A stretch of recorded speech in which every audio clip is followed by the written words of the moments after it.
Good morning and welcome to KidNuz. I'm Tori. Today is Wednesday, March 10th, 2021. And we begin with one of the nation's first dogs, possibly in the doghouse. The troublemaker's 3-year-old Major, who, after making history as the first rescue in the White House, reportedly bit or nipped at one of the president's security guards. The story gets muddy after that. Sources told CNN that the incident was serious enough for Mr. Biden to send both of his German Shepherds back to Delaware. Major for an attitude adjustment and Champ to keep him company. But the president's spokesperson later said no, the canine timeout was pre-planned and that both dogs will return in a few days. Young Major is reportedly known for his rough behavior, including jumping, barking, and occasionally charging at staff and security. At 13, Champ is the older of the two and has mellowed a bit because of his age.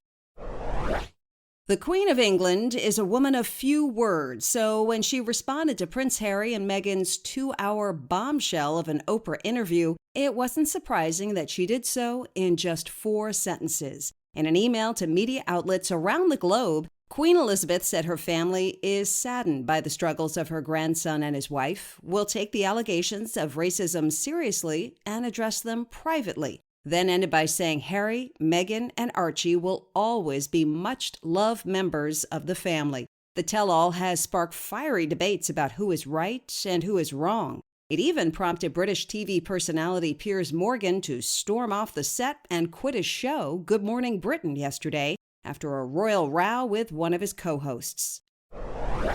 Usually, the most exciting thing to land in your driveway in the pre-dawn morning is the newspaper. Not so for one family in the United Kingdom. Fragments of a recent fireball that lit up the skies over northern Europe ended up parked on the pavement in front of their home. It landed with a thud, but it was dark, and they had no idea what it was until scientists who'd been recording the space rock's arrival asked the public to look for remnants. As it turns out, this is no run-of-the-mill meteorite. It's made of carbonaceous chondrite, which is among the most primitive materials in the solar system and has been known to contain the ingredients for life. One of the researchers calls the find a dream come true and says it will be used to tell us more about how planets like Earth are formed. Let kids be kids. It's the thinking behind a new bill in California that would follow Target's lead in doing away with separate boys and girls sections in favor of one larger, undefined shopping area. State Assemblyman Evan Lowe reportedly pushed the idea forward after a colleague's daughter asked why she had to go to the boys section for science and math toys. The new bill would require big retail stores such as Marshall's and Macy's to sell kid-focused games and gadgets in a common, gender-neutral area. It may be expanded to include clothes as well. If it passes, it'll go into effect in January 2024, and if stores don't play by the new rules, they could be fined up to $1,000. We're not sure how to categorize this next story. It's either super fascinating or super gross. But either way, we're giving you a heads up. A Japanese sea slug has been found to regrow body parts, much like a lizard when it loses its tail. But in this case, the slug opts to remove its noggin and grow an entirely new body, sometimes more than once. One of the researchers says she loves studying these particular sea slugs because they're small, cute, and weird. More importantly, though, their unique abilities could eventually help scientists better understand and tackle regeneration of human tissue. That's it for KidNuz. Now our KidNuz quiz. Why is one of the first dogs in the headlines?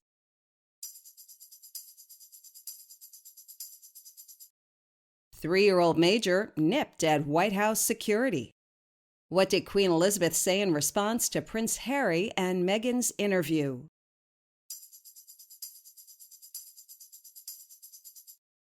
That she's saddened, will take their concerns seriously, and that they will always be loved members of the family. What landed on a driveway in the United Kingdom?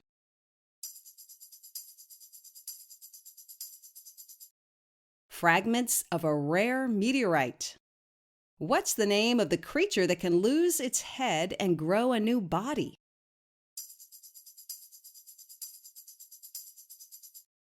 a Japanese sea slug.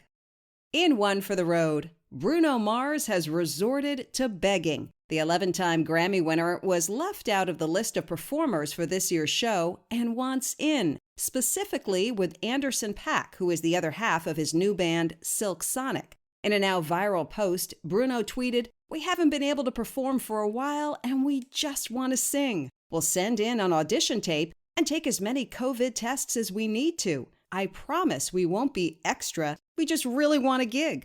The Academy hasn't responded, but hashtag Let Silk Sonic Thrive is trending in a big way. Worst case, the band says, maybe BTS will need a drummer and a backup singer. Before we go, it's time to give a KidNuz shout-out to some of our teachers and their students. Mrs. Frederick at Hillsborough Elementary in Hillsborough, Wisconsin. Senora Soler at the Fowler School in Maynard, Massachusetts. Mr. McEwen at Avon Maitland Remote Learning School in Huron-Perth, Ontario. Go Turtles! Mrs. Williams and her Eagles at Angel in Ann Arbor, Michigan. And Mrs. Weatherholt at St. Joseph Catholic School in Evansville, Indiana. We're so glad you always start your day with us. Thanks for listening, everyone. It really helps if you rate and review us wherever you get your podcast, and we might include one of your comments in our daily emails. We'll see you back here for more KidNuz tomorrow morning.